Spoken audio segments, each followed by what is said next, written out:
I'm Terry Moran in Washington, and we begin with breaking news. We are now learning that President-elect Donald Trump has announced that Susan Wiles will be his new White House chief of staff. ABC News senior reporter Catherine Faulders is live near Mar-a-Lago in West Palm Beach, Florida, the president-elect's residence. So, Catherine, let's start with this appointment. Who is Susan Wiles? What is significant about her becoming chief of staff at the White House?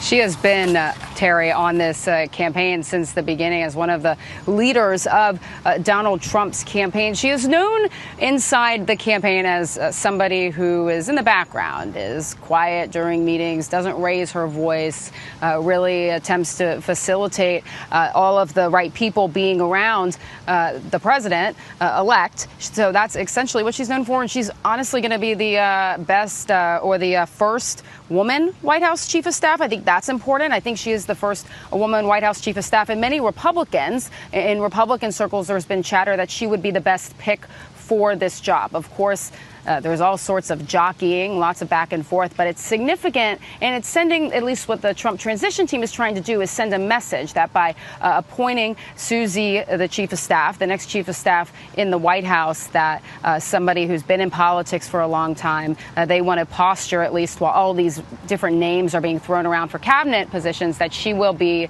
the gatekeeper, somebody who will attempt to keep the right people around President Trump when he goes to the White House. So clearly this is a decision that many Republicans behind the scenes, Republicans on Capitol Hill, felt like was the best decision. And it's symbolic because it is the first staffing announcement that President-elect Trump has made.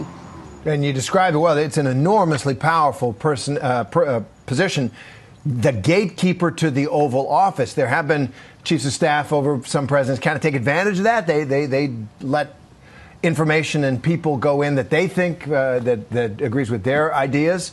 It's hard to get the trust of a president, and it looks like certainly Susan Wiles has the trust of President-elect Trump. And I'm kind of wondering just the mood there, if you could talk a little bit about it. Look, this is a smashing big day for Donald Trump and his team and the Republican Party. How do they feel? How does it feel down there? It's a little odd down here, Terry, to be honest with you, because it's quiet. He hasn't had any official press events, if you will. We haven't seen him on camera today or yesterday. There's some chance that he might do something tomorrow. But the reality is he's at Mar-a-Lago behind me. I'm told by sources that Susie Wiles has been over there. And his transition team is working about 2 miles away, getting all of the vetting done in their office spaces, building out their staff list, who they want to be the next chief of staff. But I was struck by what you were just saying. And it, of course, reminded me to all of my days covering the first Trump administration, the role of the chief of staff being the gatekeeper, managing the incomings of the Oval Office, who the president is around in the White House. And remember, Trump had 4 chiefs of staff. He did not keep one around for very long. What's striking to me about Susie, at least in this case, is she has been at the campaign since the very beginning here. There hasn't been turnover as it relates to her. There have been some folks inside the campaign who have tried to push her out or get her to leave, but that hasn't happened. So the question is, and of course we're going into these next 4 years covering Trump, how does that role evolve? Does she remain successful in that way, sticking around for that long and being able to manage Trump when he's back in the White House? That will be an interesting test for her. And Catherine, I'm interested in Robert F. Kennedy Jr., right? He dropped his own campaign to sign on with Donald Trump. And so what is his role going to be? What are you learning? He certainly describes it in very big ways. Will it be? He does describe it in very big ways. He essentially says that Trump has given him the authority to oversee all the health agencies. Trump has said that publicly, but behind the scenes, will he be the next HHS secretary?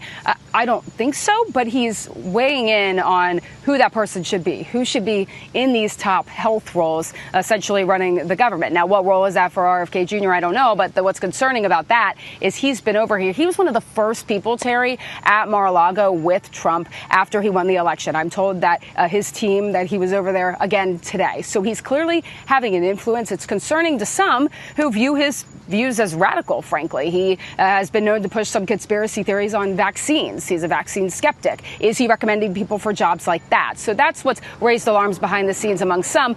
I think that he will have a big role in terms of input, given that he has been with Trump the past 2 days. Right. Yeah, on the other hand, vaccine skepticism probably a big issue for a lot of people who voted for Donald Trump, and he would know that. Catherine Fallers, you're down there reporting on it for us. We'll see you again, I know. Thanks.